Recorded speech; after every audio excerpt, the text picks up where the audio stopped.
더불어민주당 대선 주자인 이재명 경기지사가 대장동 의혹 관련해 처음으로 유감을 표명했지만 몸통설에 대해서는 적극적으로 부인했습니다.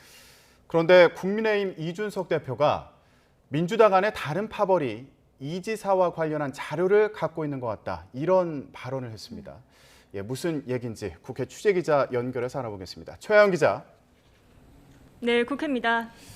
네, 어제 이재명 지사는 처음으로 대장동 의혹과 관련해서 유감을 표명했고요.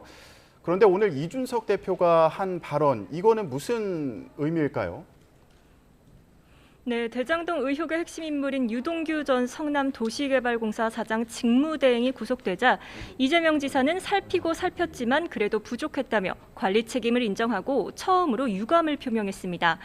다만 사과 의향에 대해서는 오히려 특혜를 해소해 칭찬받아야 할 일이고 휘하 직원의 개인적 일탈로 규정하며 일각에서 나오는 후보 사퇴 요구에도 적극 선을 그었습니다. 하지만 이준석 대표 오늘 라디오 인터뷰에서 민주당 내 다른 파벌이 들고 있는 자료에 의해 이 지사가 무너질 수도 있다는 식으로 밝혔습니다. 그러면서 자료 상당 부분을 민주당 내 다른 파벌이 들고 있는 것으로 보인다고 거듭 말했는데요. 이 다른 파벌이라고 하면 이 지사와 경쟁 중인 이낙연 전 대표 측을 의미하는 것으로 보입니다. 앞서 이 전 대표 측은 대장동 관련 제보가 많이 들어오고 있다고 밝힌 바 있습니다. 이와 관련해 이 전 대표는 대단히 신중히 대처하고 있다며 말을 아낀 가운데 이 지사가 후보 사퇴 요구를 일축한 데 대해서는 책임은 말로 지는 게 아니라 행동으로 하는 것이라는 이 지사의 말을 언급하기도 했습니다. 오늘 오후 예정된 민주당 대선 후보 TV 토론회에서도 이 대장동 의혹 공방은 피해갈 수 없을 것으로 보입니다. 네, 국민의힘도 요즘에 대선 주자들 사이에 설전이 아주 치열한데요. 오늘 저녁에 TV 토론 예정돼 있죠. 네, 국민의힘은 오는 8일 2차 컷오프를 앞두고 있습니다. 후보를 4명으로 좁히게 되는데요. 하지만 당내 1위 주자인 윤석열 전 검찰총장은 연일 구설에 오르며 논란의 핵심에 섰습니다. 이 손바닥에 쓴 왕자 후폭풍이 채 가라앉기도 전에 이번에는 위장 당원이라는 말이 논란이 됐습니다. 윤 전 총장은 우리 당 당원에 민주당 지지자가 많이 가입했다는 얘기가 있다면서 위장 당원 의혹을 제기한 건데요.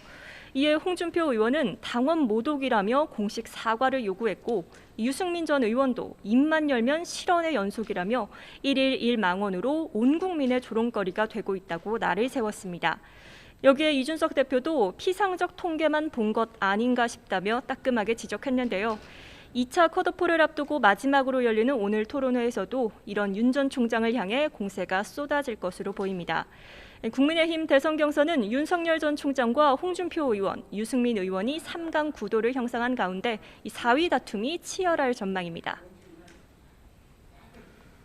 네, 국회에서는 국정감사가 이틀째 진행되는데 역시나 대장동 의혹이 핵심으로 떠올랐죠.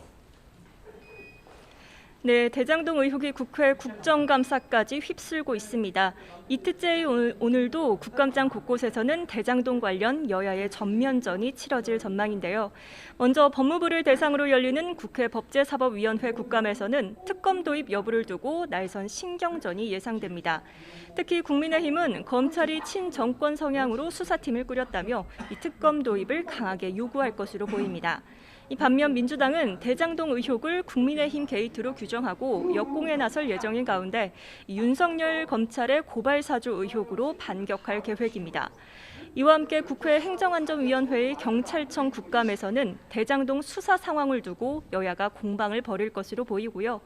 문화재청을 대상으로 한 문화체육관광위원회 국감에서는 과거 문체위 소속이었던 곽상도 의원이 아들의 대장동 업무에 도움을 줬는지, 국토교통위 국감에서는 대장동 개발과 유사한 사례를 토대로 국토부에 대한 질의가 쏟아질 전망입니다. 지금까지 국회에서 전해드렸습니다.